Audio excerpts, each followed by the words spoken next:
As the fight between Gori and Max escalated, the other animals in the village gathered around to watch.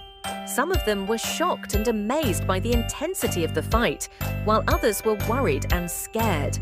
The chickens clucked and flapped their wings nervously, while the goats bleated and ran around in circles.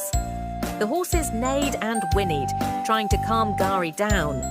The wise old owl, who lived in a nearby tree, watched the fight with a knowing glint in his eye. He had seen many fights in his long life, and he knew that they rarely solved anything. As the fight continued, the other animals began to intervene. The horses tried to pull Gari away, while the goats tried to distract Max. Finally, after what seemed like an eternity, the fight came to an end.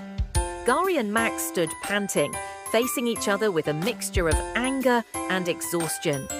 The other animals gathered around, relieved that the fight was over. The wise old owl flew down from his tree and perched on a nearby rock. "What was the point of that fight?" he asked, looking at Gari and Max with wise eyes. Gari and Max looked at each other and then back at the owl. They both knew that the fight had been pointless and that they had both said and done things that they regretted.